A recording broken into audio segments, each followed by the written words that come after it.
What is up, everybody? Welcome to the Fit Life Podcast, and I'm your host, Jackie Labadia, and I am the head coach of JL Fitness and Lifestyle, where I usually take on one-on-one clients, and we individualize your plans and your routine and everything to you as an individual. But I also have a group training program called the StrongHer Forge, where we get together as women who all have kind of the same collective goals of not only getting healthier and getting fit and getting strong, but also who want to be the main characters of our own story.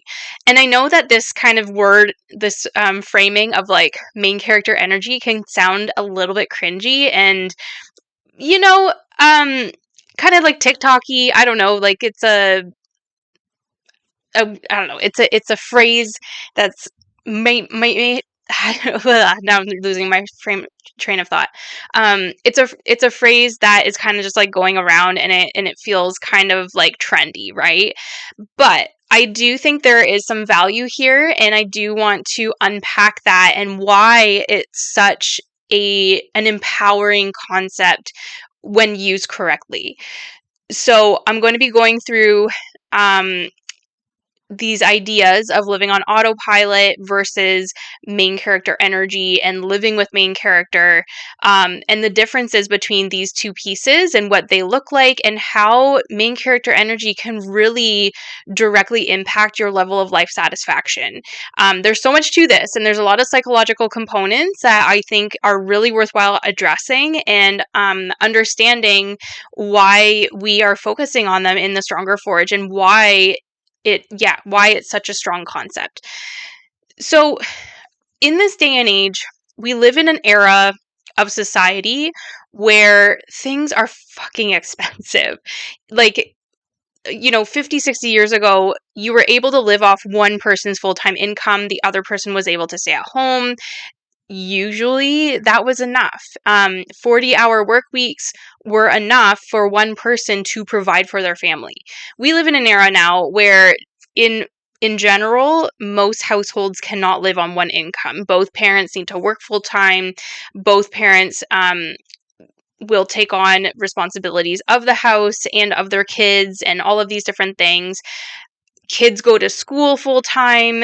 Kids are also in extracurriculars all the time, sometimes multiple kids in multiple extracurriculars. And then you have the added expectation of still showing up to be a good friend, to be a good daughter, to be a good wife, and all of these other pieces, in addition to also taking care of yourself and, being healthy and choosing things that are like foods that are in alignment with your goals and all of these pieces. So let's unpack this a little bit, because what I think happens and what I see a lot of, especially in my own journey and even like the things that I've experienced, is this sense of living on autopilot. The sense of how easy it is to drift into this routine of wake up, go to work, fulfill your obligations, be exhausted all the time, and repeat the next day. And it's so easy to blame your circumstances. It's so easy to just fall into this this is my life right now and there's nothing I can do about it. And just accepting it for what it is. But even in your life, even in the grand scheme of things, even if your life isn't necessarily terrible, there's this just feeling of mechanical disconnection, you're just going through the motions, you feel like a fucking robot, and there's this, your life is busy, and in the sense of being full, your life is very full in the sense of being busy and all of your time is packed together, but there's also this sense of feeling unfulfilled. So most people aren't unhappy because life is bad, but they are unhappy because they're barely participating in it from an emotional and psychological level. So I promise I will explain what I mean by this. So why autopilot can feel unfulfilling is because it's more or less about efficiency and not your own engagement in your life. It's when your life kind of becomes something that you're managing versus experiencing, and it's taking away from that level of awareness. Like, you're not aware of what you're doing. You're just going through the motions, and you're essentially becoming like a numb version of yourself, because you're just going through the motions of fulfilling your obligations and making sure that you're showing up where you need to show up. And it's this like routine without meaning, and it makes you feel stagnant. It makes you feel like there's no meaning behind it, right? It's out of your control. It's just another thing on your to-do list. So autopilot really maximizes efficiency of managing all of these pieces, but often minimizes the meaning of all of these pieces. It's all about functioning over fulfillment. And this is where a lot of people are falling into this trap, because that is what their life is requiring of them. So, and then you add in the other pieces of like, self-comparison, scrolling through Instagram, like having unrealistic expectations because of the highlight reels you're seeing on social media, comparing yourselves to everybody else's highlight reels and wondering what the hell you're doing wrong. There's like all of these pieces that are kind of making you feel like you're missing out on something and you don't know what it is. So the hidden trap here is that autopilot often kind of disguises your own avoidance of your accountability. So I see this a lot with people who, for example, and I don't mean this as like a shameful way, but I think that this is like a psychological piece that a lot of people get stuck on, is they start relying on these external forces and kind of blaming them for maybe their like lack of time or like their inability to live the life that they want to live. Like they really start using it as like a crutch so that they don't have to face the fact that there are pieces of their life that are changeable, but it just might be very hard to change, or maybe you're not ready to change it yet. So this can be things that when we are living reactively versus deliberately. So are you just checking the boxes? Are you going through life not necessarily making intentional choices, but just going through the motions of the things that you're used to doing instead of choosing something different? You're making decisions that are happening kind of by default instead of by intention. And then there's like this lack of ownership over these patterns because one, you might not even be aware of it. Two, you might not be ready to change them, even though they're not giving you the outcomes that you want. So it does take a lot of digging and a lot of like self-exploration and personal development in order to uncover these pieces. But this is essentially what makes autopilot feel so unfulfilling, because you're not actively engaged in the decisions of your life, and you're not being intentional about the things you're choosing for yourself. So you're kind of feeling like life is happening to you as opposed to choosing what you want to do with your life, right? So autopilot living often means that your life is being shaped by patterns that you are never consciously choosing. So this goes into that like blame reflex. These like common external narratives of like, I have no time, I'm too busy, I'm too tired, I'm too stressed, my genetics suck, my life circumstances are doing this to me. And instead of like recognizing that we actually have control over a lot of these pieces, we're just kind of falling into that blame reflex. And all of these factors are real. I'm not going to like downplay the fact that yes, we are really busy and we are really stressed and we don't have a lot of time. But it is rarely the full story, because these external factors have influence, but they rarely fully determine how we want to change our lives and what outcomes we could actually achieve when we bring awareness to the circumstances of our life.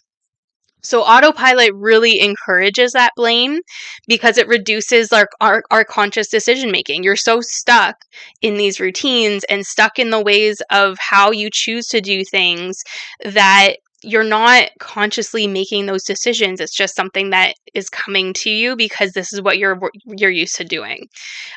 It's reducing your self-examination. You're not asking questions to yourself about like, why am I choosing this when I know it makes me feel like shit? You're not asking yourself like, why do I think that? So overall, it's because you're not making those conscious decision-making factors and you're not self-examining yourself, you are now reducing that ownership awareness, right? Like there's nothing to take ownership of because you're not aware of it. So often, if you see the pattern here, the autopilot reduces those conscious decision-making things. You're not self-examining, you're not asking questions, so there's nothing to take ownership of because you're not actively bringing awareness to it so that you can change the outcomes of your life. So when you're not actively participating in your choices, it's easy to feel like everything is happening to you instead of the other way around.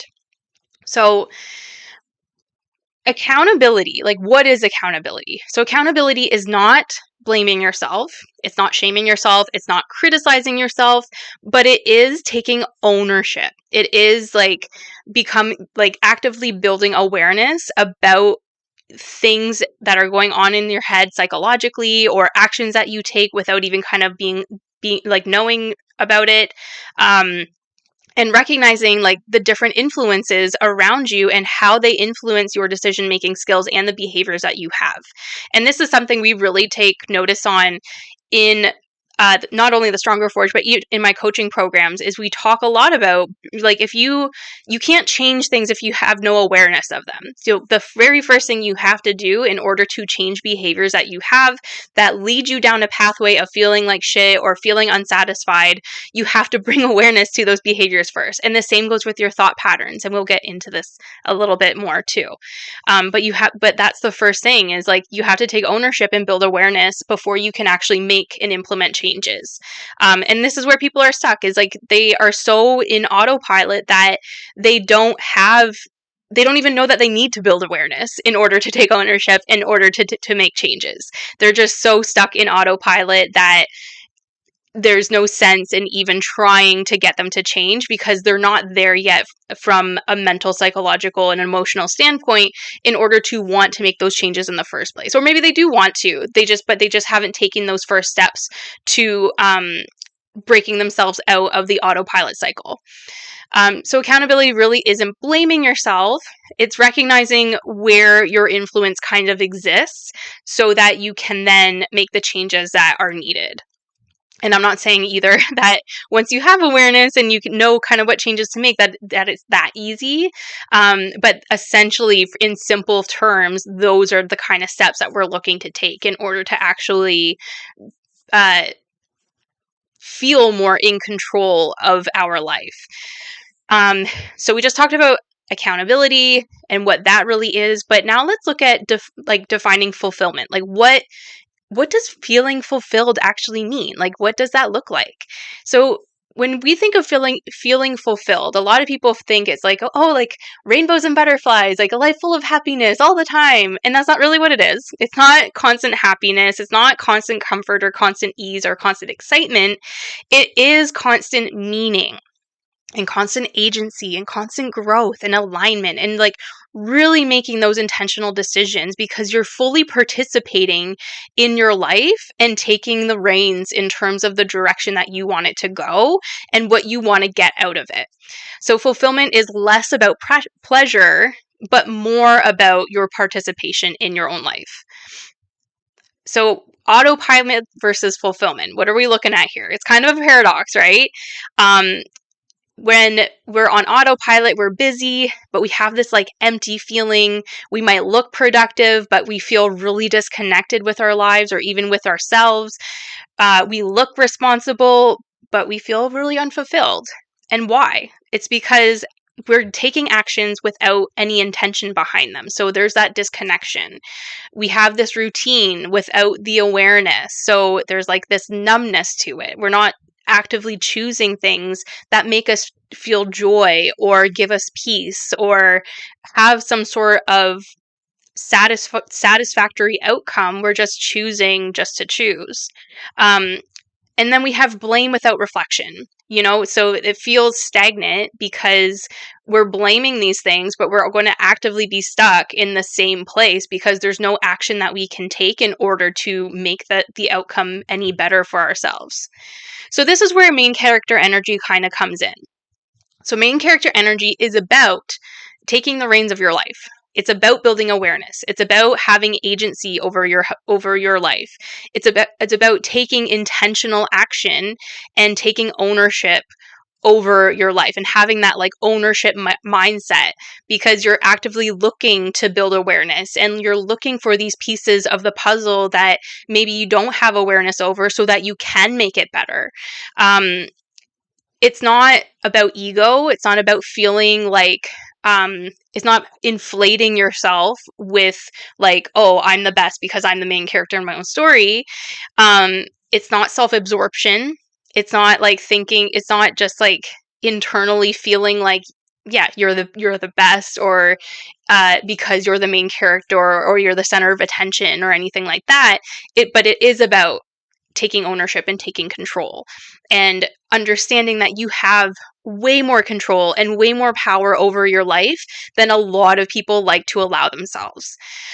So it's that shift from I'm going through life to I'm actively participating in my life. And this ties in so nicely with health and fitness and behavior change, because these are the things that we actively need to do in order to become healthier, stronger versions of ourselves. So main character energy really disrupts that blame, right? That external blame of things in your situation, because it requires conscious decisions. Like you have to conscientiously make decisions for you and reflect on why you want to make those decisions and reflect on the outcomes of those decisions and whether they align with you or not. So you're taking that blame away because you're now taking accountability and knowing that and being aware of the decisions that you're making, whether you are building, I think even for myself, sometimes I make decisions that I'm not even aware that I'm making. But when I bring awareness to it, there's not a sense of self-blame, but there's usually some kind of light bulb moment that says like, oh, like this is something I have been choosing and haven't really been aware of it. But now that I know I'm making it, now I can conscientiously take that into my own hands and reframe that for myself or make a different decision. So that kind of goes into the next point about pattern recognition. So recognizing different behavior patterns that we have, and again, understanding them, bringing awareness to them, and now being able to redirect those patterns is taking your ownership of like inputs, like what you get put into it, you get out of it. And again, this is something that is really goes hand in hand with health and fitness. You're not going to get results. You're not going to see progress if you're not putting in what you want to get out of it, right? Like it doesn't just happen. You can't passively be participating and expect these big results. You have to be putting the effort in order to get the results that you want. And it's your responsibility. So how you respond to things is absolutely within your control and things that we can be the main character of. How you respond to certain circumstances, how you respond to invitations, how you respond to how somebody treats you. These are things that we can change and that we can use to grow as a person and to feel more confident and feel more resilient and feel like we can better handle different situations in the future in a way that aligns and feels good to us. So when I think of responsibility, I'm thinking of things like my people pleasing tendencies and how that was such a conditioned thing from me since I was a little girl, that as an adult, when I was responding to certain things because of people pleasing tendencies or because of an anxiety or deeper subconscious fear of like being forgotten or anything like that, it usually did not result in an outcome that still felt good, right? Because even though I didn't know what it was, I knew that I was more so responding to that person and their needs as opposed to what I needed and the outcomes for myself. And I mean, like, there are times for sure where people pleasing tendencies isn't necessarily a bad thing, but I want to do it out of the right kinds of intentions. I want to please people because in that moment, it makes me feel good to please them and it makes me happy to see them happy. But I don't want to be a people pleaser when I am responding to somebody out of anxiety and fear of how they're going to react and keeping the peace, right? There's very different situations here where I want to make sure that I am responding in a way that feels in alignment with what is good, not just good for me in that sense, but has a good intention behind it, and not something that is out of fear, but something that is out of my own intention and agency. So why does main character energy create fulfillment? So we talked about how autopilot kind of like takes away those conscious and intentional decisions, and how we're not very active in our participation and things like that. But fulfillment really thrives on having that agency and having growth and having meaning in things. But in order to do that, we need to have that sense of ownership. So main character energy essentially brings about that agency. It brings about that sense of ownership and feeling like life belongs to you because you're actively participating in it. You're actively taking the reins and seeing yourself as the person who is driving the outcomes of your life or the pathway that you're on, as opposed to really relying on external factors to get you there to get you there. Main character energy also promotes like growth and self-development. We are wired for progress. Like humans, some of the happiest human beings, and there's like research about this, are people who are actively looking for self-development, who have goals. Those are the happiest people, because we're wired for progress, and without growth, we feel stagnant and we feel dissatisfied with our life outcomes, right? And it's not to say that we always need to be looking to improve ourselves or be a better person. Like there's definitely times in life where we can just kind of relish in the improvement that we've made. But I do feel like there's something to be said about having goals and about like consistently looking for how we can make things just like a little bit better. And it's not to say that you can't be satisfied with your life and also be chasing self-development goals too and self-growth. You can have both. And I can say for myself too, like I'm in a place where like I'm very satisfied with my life, and I'm very proud of the life that me and my husband have created together. And I'm also very proud of the internal development that I've created in myself and the things that I recognize as myself. And I put in a lot of fucking work to get here. So yeah, like I can be proud of that. I can be satisfied with that. But also, because of the things that I'm learning about myself, I know that there are things that I can improve upon and that I would be even happier with because I've improved upon them, or they're things that I'm like actively focused on because I know that I could use some improvement there. And with all of that said, that main character energy brings about meaning, right? It brings construction. It's constructed through alignment and intention.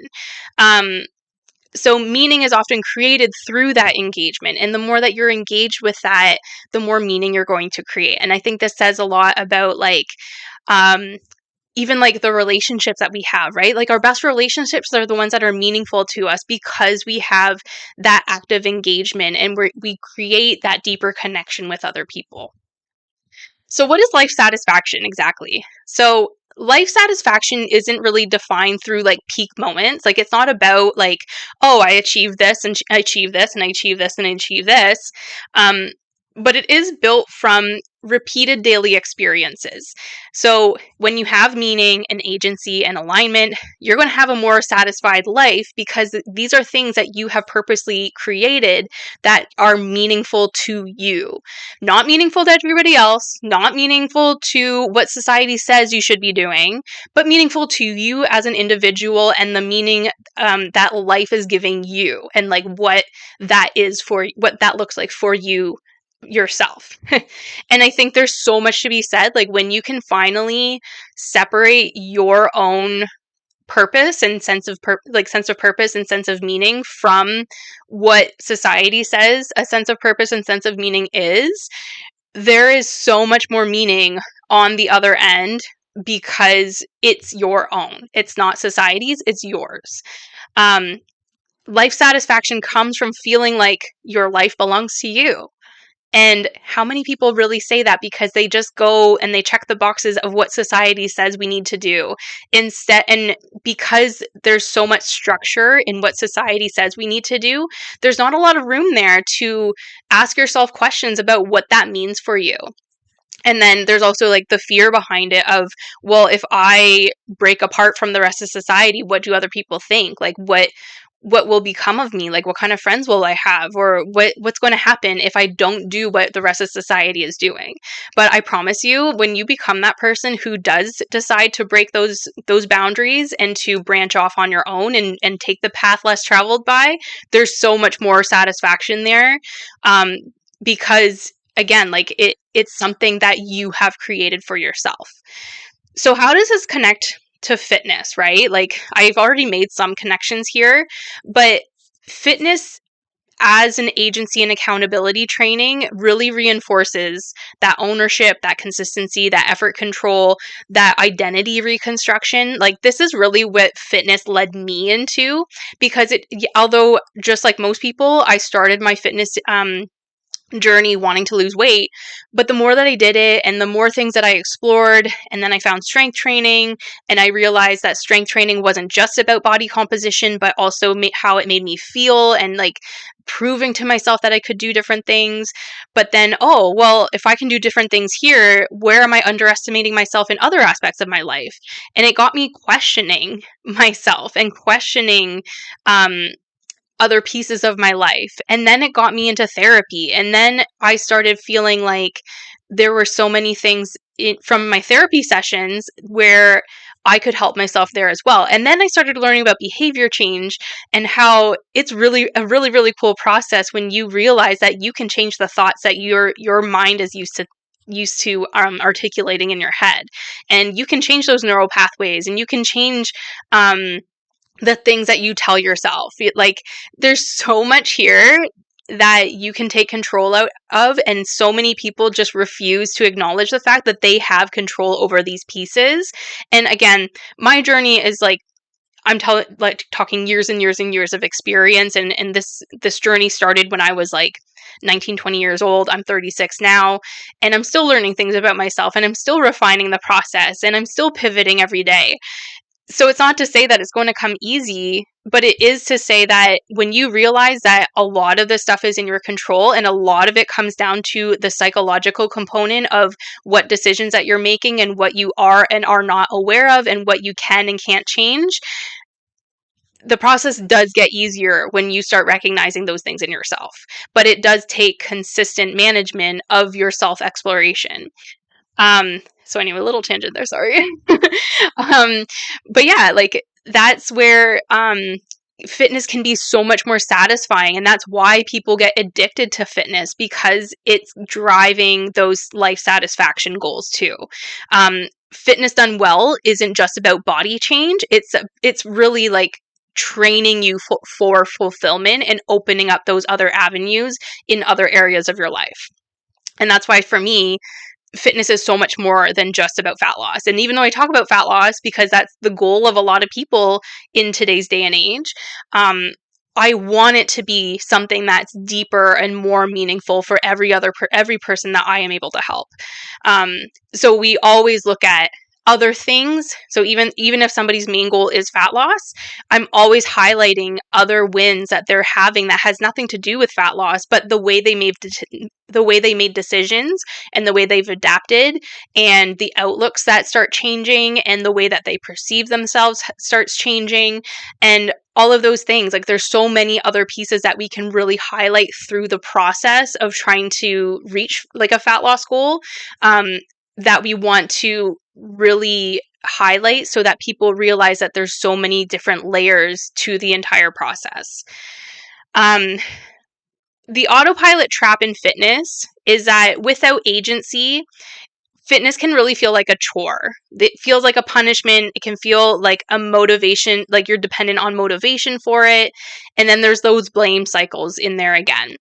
So just like how I was saying, like, we want to create those more meaningful layers of fitness so that there's more to this than just making it feel like a chore and making and relying very heavily on motivation to make sure it happens. You have to have these other layers to bring meaning to fitness, in order for it to really stick. And that's why we really focus on this main character energy, because it's not just about how do I get a workout in every day, but it is about, okay, where can I like really reconstruct my identity so that I can feel like a person who exercises? How can I fit fitness into my own self identity so that I will recognize myself as somebody who will consistently work out and consistently show up to be an active person, as opposed to it just being another checkbox that I have to make sure happens.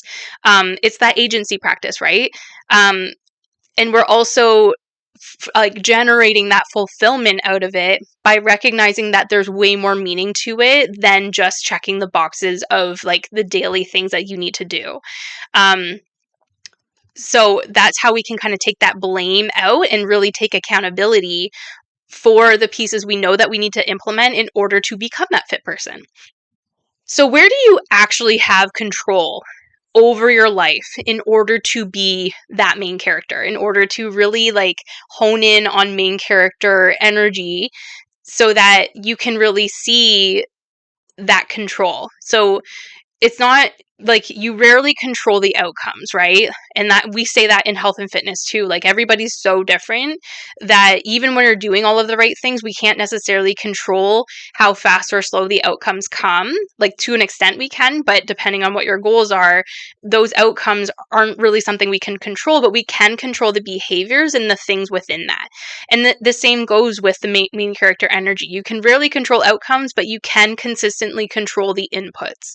You can consistently control how you show up and the decisions that you're making and the routines that you're establishing through intentionality and through like personal development and all of these pieces that you're really trying to just get into alignment into the bigger puzzle piece, the bigger puzzle of the life that you want. So you can control the people in your life. And I know that this is a really, really difficult one because sometimes we have people in our lives that maybe they don't make us feel the best, or maybe they, put us down all the time. But you can, so it feels really uncomfortable to disconnect from those people, especially if they're people who are in your family or people who you've been friends with for a long time or anything like that. But sometimes facing the reality of, this person is not a person that I want to be like. And when we look at the people we're surrounding ourselves by, that really influences the kind of person that you're going to be and the kind of outcomes that the kind of pieces of life that you're going to input yourself into, right? So the people you surround yourself with are, you want to be cognizant of their kind of energy and their mindset and how they view things, because those can all influence the things that you want and the things that and the inputs that you're going to put into your life. It's kind of the same as like, we're going to go into environments next too, but people around you are kind of part of your environment. And sometimes you have to ask yourself, like, are these the kind of people that I want to strive to be? Are these the kind of people that I want to emulate and hone in on? And are they worth my time right now in comparison to where I want to go? Are their morals and their goals in alignment with mine? And I know that not everybody has to be exactly the same, right? Like, that's not the point.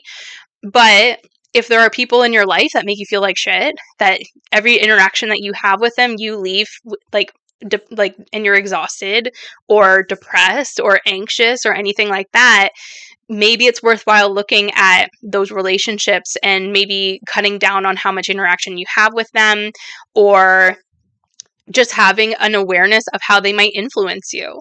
Are they supportive of your goals? Like if they were like a big drinking buddy from college from years ago and they still want to do that now, but you don't, are they going to be supportive of that? Can you find a different common ground together that is going to be in alignment with both of you, you know? So like really evaluating that, I think, is really worthwhile, and that is something that you have control over. And if they're living life in alignment, but they don't like it when you're starting to live with intentionality, and they might not say that directly, but they might start putting you down, they might start making fun of you or anything like that, but it usually has more to do with how they feel about themselves and the decisions they make than it does to do with what they think about your life, right?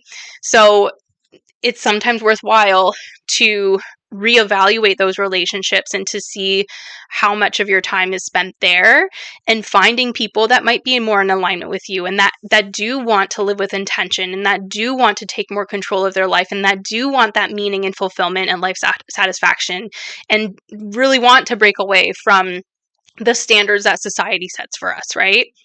um, your standards are negotiated by your environment, and we have to be aware of that. So the next piece is the environment. We do want an environment that creates that friction, that doesn't create that friction for us. So when we're trying to change, but your environment is holding you back. So it's something like I say for sure, is when it comes to like changing your nutrition, for example. If you want to be a healthier person, and maybe you want to lose weight, maybe you want to build muscle, whatever it is, you're going to have so much more friction with this goal if your pantry and your fridge are filled with shit foods, right? Yeah, have the apples and the fruits and stuff in there, but when those other foods are staring you in the face, but you have goals and you don't have like a good sense of self-control over these other pieces of food being in your face all the time, you're creating friction for yourself, and you're kind of setting yourself up, right? So you have to change your environment. And even creating, like, on the other hand of that, creating spaces for you that bring you peace and that bring you a sense of comfort and a sense of home. Like, those environments are so important, and there's so many things we can do about those depending on what the goal is and how you want to feel in those environments, but you have control over them. And I also think this goes with environments about, like, even the workplace, right? What environments are you spending your most time in? You spend probably, if you work full time, you probably spend more time at work than you do at home. So I do think it is worthwhile to evaluate that environment. And if it's not something that you are valued in, or if it's not something, if it's a toxic environment, that is going to really influence your life satisfaction. I worked in a toxic environment for 5 years, and the first few years were fine, and like, you do find your ways to mitigate it, and there's definitely times where it's better and other times where it's worse and more stressful, but it was overall very stressful to work there. And it was one of the times where it really hit home for me how much I was a number there, and how much I really wasn't valued as a person. Like, I was an employee, and yeah, like, they didn't want to see me leave or anything like that. But at the end of the day, it was like every man for himself. And if I got fired, I was easily replaceable. And when I became a mom, it was very clear to me where my actual value was. And that was a huge driving factor for me changing my career, like where I was spending most of my career hours, so that I not only felt valued, like I felt more comfortable and more, I don't want to say comfortable, that's not the right word, but I did find an environment where I am more valued, and I have been there ever since, and I'm treated way better. In conjunction with reducing my hours there and picking up and getting more hours at home, where I know I'm valued. I am not replaceable as a mom. Like, I am those kids' mom, and there's nothing that anybody can change about that. And I want to put my time into this and into being a good mom and raising good kids, because that is like invaluable. That is not something that any job can ever replace from me. And I know that it's easier said than done, right? Like, it's not something that you can just change overnight. This is not something that changed overnight for me. This took a lot of hard fucking work. But when I realized that it was possible, I decided to put my head down and do it. And it did help too that my husband also had a career change where he does make more money now than what he used to. So things fell into place for us as a family. But I want people to know that it's not impossible to change. And then you might feel stuck in a job. You might feel like you can't go anywhere else because you make good money or you have good benefits or what have you. But if you just got to get creative and get out of your head about it and think outside the box so that you can create, again, like be more intentional about your time and where you're spending your life, right? It's not even just about your life or where you're valued, but this is your life. Like, you spend a lot of time at work. I would hope that you spend time in a job that you actually enjoy in order to like go through your life not regretting it. So anyway, a little tangent there. Sorry again. Your habits are your real life story. Like, these are things that you 1000% have control over. And I would argue are probably one of the easier things to change out of all of these things. It's hard to cut people out of your life or reduce your hours with them without explanation or to have those hard conversations. It's hard to change your environment in order to increase life satisfaction, especially if you feel like you're really reliant on a certain kind of job. But your habits around those other pieces are definitely things that you could probably start with for sure. Like, at the very least, if you can't leave your job and you're having difficulty finding friends or changing your relationships or whatever, the very least is you can design your life outside of that conscientiously, right? You can choose your habits. You can choose what time you wake up in the morning. You can choose what time you go to bed so that you can have better self-regulation. You can choose what kind of foods you put into your body. You can choose how you move your body or if you don't move your body. There are so many choices that you have on a day-to-day basis that you can take control over and really hone in on. So that is your habits. Your thought patterns. Your thought patterns are things that you can change. And I don't think a lot of people realize this. They don't realize how much control we have over our thoughts. And the cool thing is that the more that you can change your thought patterns, the more it's kind of like a muscle. Like, you have to put the reps in with those thought patterns. Like, you have to bring awareness to them. So when you're recognizing that you are talking shit to yourself and like you're saying like really mean things, you can reframe that. But it takes repetition. Like, you have to catch yourself saying those things, reframe it, and do so every single time until one day you're going to find that you're not saying those same nasty things to yourself anymore, but you are saying the reframe to yourself, and that is now your new thought pattern. So this is called neuroplasticity, and it just means it's like the practice of changing your thoughts and changing how your brain is functioning. And in doing that, you're going to eventually change your own like person, right? Like, if you can change your brain, which is like the foundation of who you are as an individual, you can change anything about yourself, right? So it's a very, very, very cool thing. It's still something we don't know a whole lot about, but just think of the possibilities. If you can change how you think and you can change how you respond, you can change like the kind of information you remember, you can change so many other things at that level for yourself. And that's such a foundational piece of how we can change our own identity and therefore change like the kind of life that we live. You can also change your standards and your boundaries. And again, another thing that's really easier said than done.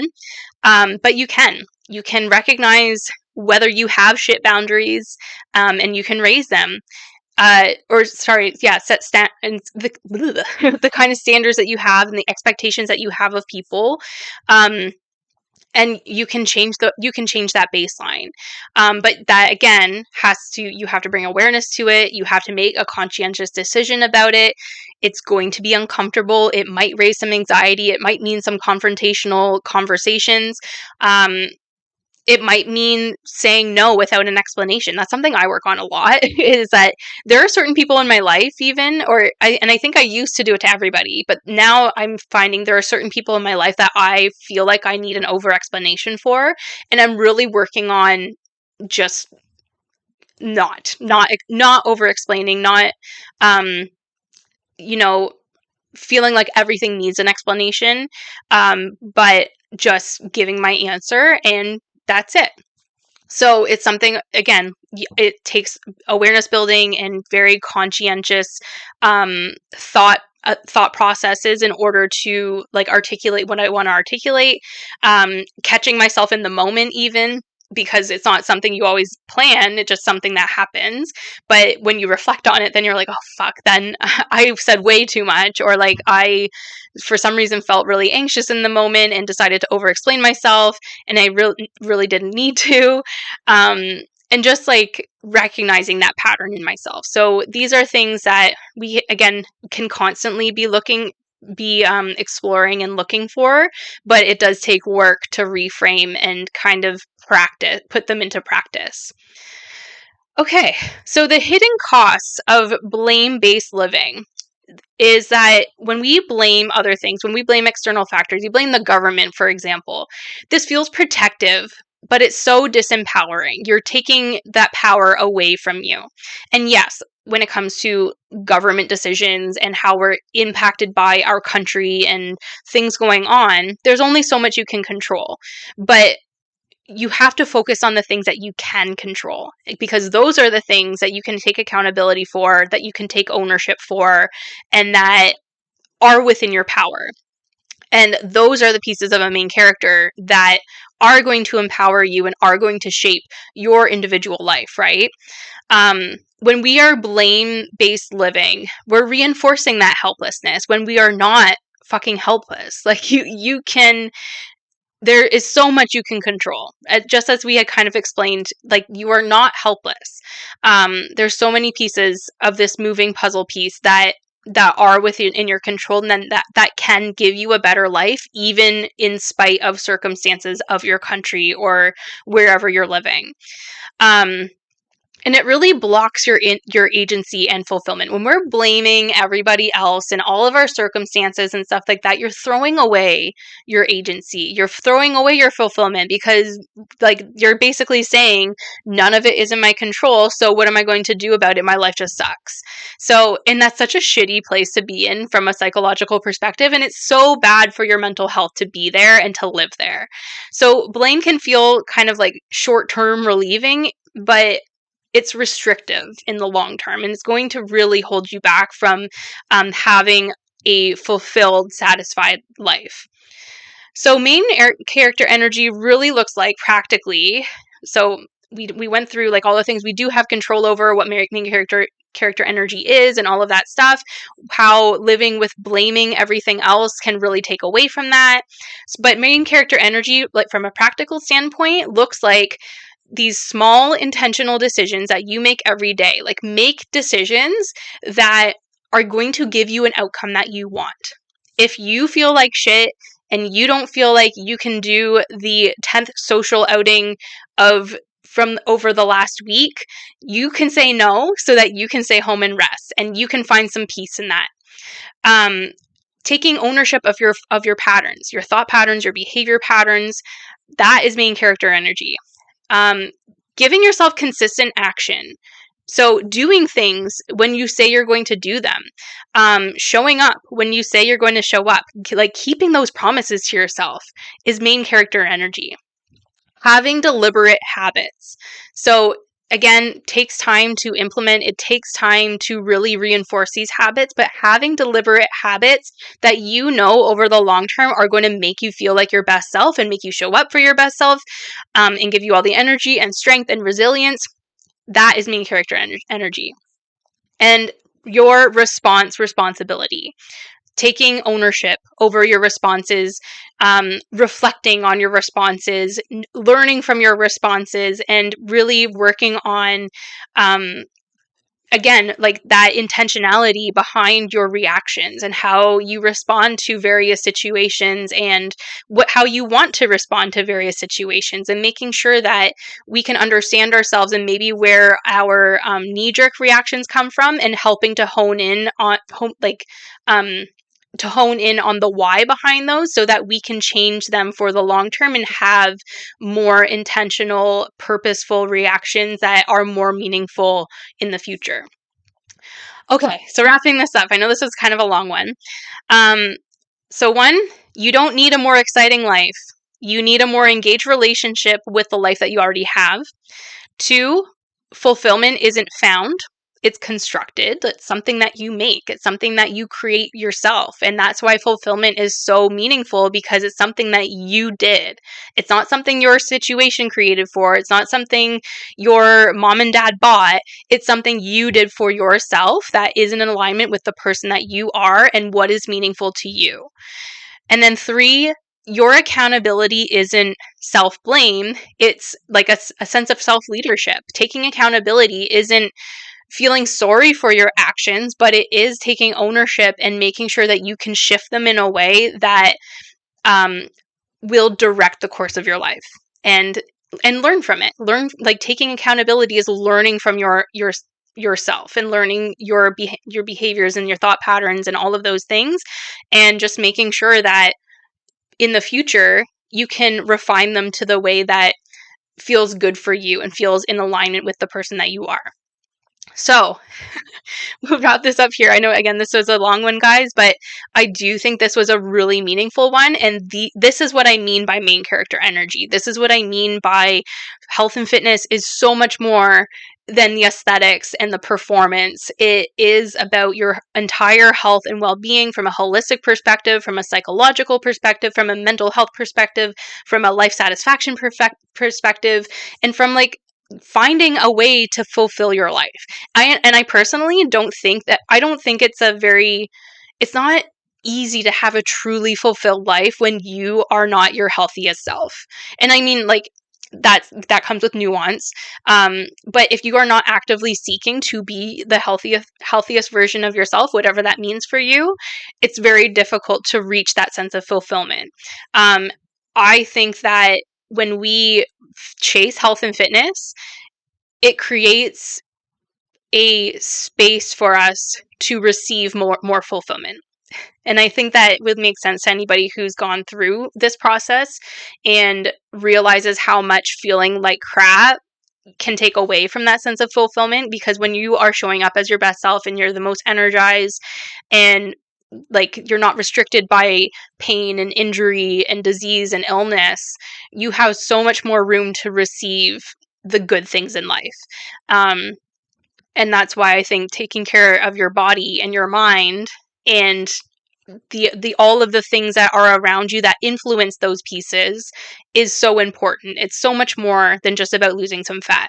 It's way deeper than that, and will help you to really find your sense of self and find that meaning and really have more takeaway from this life than I think you would if you don't pursue this.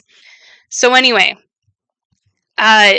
if you are interested in joining the StrongHer Forge, which again is my group program where we really reinforce this main character energy, or at least like that's a driving factor, we're going to have another challenge coming up in the spring, which is going to kick off on April the 13th.